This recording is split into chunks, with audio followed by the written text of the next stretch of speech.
দীর্ঘ 18 বছর পড়াশোনার পর আজকের এই দিনে আমরা কনভোকেশন পেয়েছি। সো আসলে ছোটোবেলা থেকে আমি টেলিভিশনে দেখতাম, আমার নানা বলতো যে ওদের পড়াশোনা শেষ, স্নাতকোত্তর শেষ, দেন তারা এইসব যে গাউন ক্যাপ টুপি এগুলো পরে। সো ছোটোবেলা থেকে আমার একটা কিউরিয়াসিটি জমতো যে আসলে আমি কি কখনো বা কোনো একদিন কি পড়তে পারবো বা আমার দ্বারা কি হবে। সো এরকম একটা কিউরিয়াসিটি কাজ করতো। সো আজকের এই দিনটা আমি বাস্তবায়ন করেছি, যার জন্য হচ্ছে যে মহান আল্লাহ তাআলার কাছে আমি অত্যন্ত কৃতজ্ঞ এবং ধন্যবাদ জানাই। সেই সাথে ধন্যবাদ জানাই আমি আমার বাবা মাকে, যাদের অক্লান্ত পরিশ্রমে আজকে আমি এই পথে এসেছি।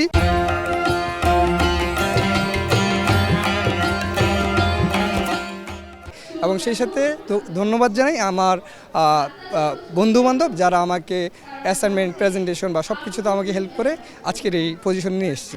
অবভিয়াসলি অনেক ভালো লেগেছে, বিকজ অফ এখানে রাজনীতি নেই, কোনো প্রেশার নেই, সবাই যে যার মতো পড়াশোনা করতে পারছে।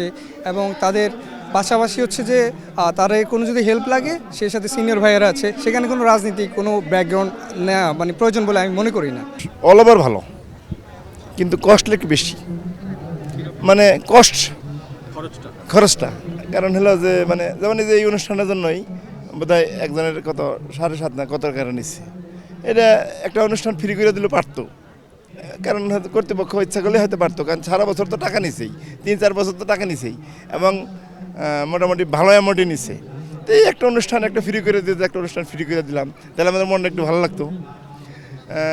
আর এটা তো মানে একটু যারা একটু মধ্যবিত্ত ধরনের কষ্ট হবে, গরিবের তো সম্ভবই নেই। একটু ব্যয়টা একটু কমাইলে তাইলে হয়তো বা মানুষের আরও কিছু উপকার হইতো এবং ওই কিছু মেধাবী ছাত্র এর মধ্যে থেকে বাইরে আসতো। অনেক মেধাবী ছাত্র আছে, তাদের অ্যাবিলিটি নেই মানে এই জায়গায় পড়ানোর জন্য। যেমন আমি ছোট্ট একটা সরকারি চাকরি করতাম, আমারই তো প্রচুর কষ্ট হয়ে গেছে। সর্বসাকলে 4 বছর আমার প্রায় 15 লক্ষ টাকার মধ্যে গেছে, ওর খাওয়া খরচা মানে ইনক্লুডিং অল, এরকম আমার মনে হয় আর কি। হিসাব নিকাশ প্লাস মাইনাস কিছু হবে। আসলে এটা একটু মানে এক্সের বেসে যদি আমার এত টাকা ব্যয় করতে হয়, তাহলে তো আরও তো বাচ্চা কাচ্চা, তাহলে কি উপায় কি?